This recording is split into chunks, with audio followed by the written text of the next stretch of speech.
नमस्कार, आप देख रहे हैं सिटी पोस्ट लाइव। मैं हूं शिवानी जायसवाल। आज की हमारी खास रिपोर्ट में हम बात करेंगे उस आयोजन की जिसने बिहार के युवाओं में नई ऊर्जा, नया जोश और एक नया आत्मविश्वास भर दिया। आपको बता देते हैं कि हम बात कर रहे हैं बिहार बिजनेस महाकुंभ 2025 की, जिसका आयोजन राजधानी पटना के ज्ञान भवन में बड़े ही भव्य स्तर से किया गया। 3 दिवसीय इस आयोजन का समापन मंगलवार को हुआ और इसके साथ ही बिहार के उद्यमशील युवाओं ने यह दिखा दिया कि वो अब नौकरी मांगने वाले नहीं बल्कि नौकरी देने वालों में बनकर दिखाएंगे। आपको बताते हैं कि उद्योग मंत्री नीतीश मिश्रा ने इस मौके पर कहा है कि जब 2047 में भारत विकसित राष्ट्र बनेगा तब बिहार की कमान उन युवाओं उद्यमियों को हाथों में होगी जो स्टार्टअप की दुनिया में न केवल अपनी पहचान बना रहे बल्कि दूसरों को भी रोजगार दे रहे। आपको बताते हैं उन्होंने जानकारी दी है कि स्टार्टअप प्रोत्साहन योजना के तहत अब तक 22,000 से अधिक आवेदन प्राप्त हो चुके हैं। ये आंकड़े इस बात का प्रमाण है कि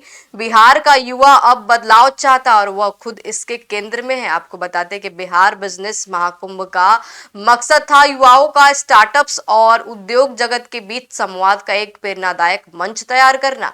इस आयोजन की शुरुआत एक अनोखी पैनल चर्चा से हुई थी। आपको बता देते हैं कि सेमीकंडक्टर यात्रा बिहार की मिट्टी में सिलिकॉन, यह विषय अपने आप में एक संकेत देता है कि बिहार अब केवल कृषि गढ़ नहीं बल्कि तकनीकी क्रांति का भी अगुवा बनने को तैयार है। आपको बता देते कि इस 3 दिवसीय बिजनेस महाकुंभ में 100 से 120 से अधिक स्टार्टअप्स, एमएसएमई और युवा उद्यमियों के लिए हिस्सा लिया गया। आयोजन की खास बात यह रही कि जिसमें 40 से अधिक विशेषज्ञों ने कृषि, फिनटेक, एडटेक, स्वास्थ्य, आईटी और हरित ऊर्जा जैसे क्षेत्रों में अपने अनुभव साझा किए। आपको बताते हैं कि D2D यूथ स्टोरी के संस्थापक हर्ष राजपूत और सह संस्थापक श्रेयस ने इस अपने जीवन का ऐतिहासिक आयोजन बताया। उनका कहना था कि यह मंच युवा ऊर्जा और टीम की भावना का प्रतीक बनकर उभरेगा। आपको बताते हैं कि इस मंच से बोलते हुए उद्योग मंत्री नीतीश मिश्रा ने युवाओं से मैन्युफैक्चरिंग सेक्टर में आगे आने की अपील की। आपको बता देते उन्होंने बताया कि भारत सरकार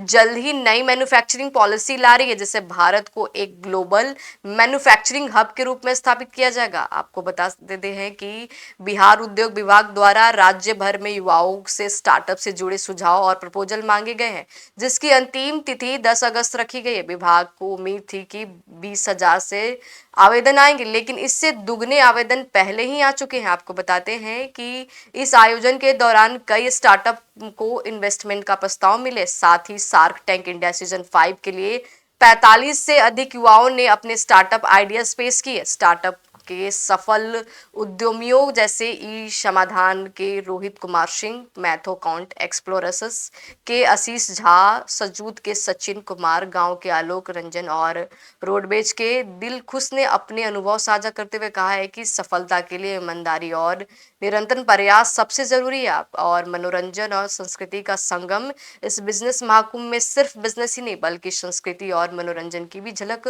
देखने को मिली। फिल्म निर्माता नितिन चंद्र ने बिहार के स्थानीय भाषाओं और संस्कृति को लेकर फिल्म स्टार्टअप के लिए माध्यम से कैसे बढ़ावा दिया जा सकता है इस पर प्रकाश डाला। आपको बताते हैं तो फिलहाल इस खबर में इतना ही। आगे देखते रहिए सिटी पोस्ट लाइव। धन्यवाद।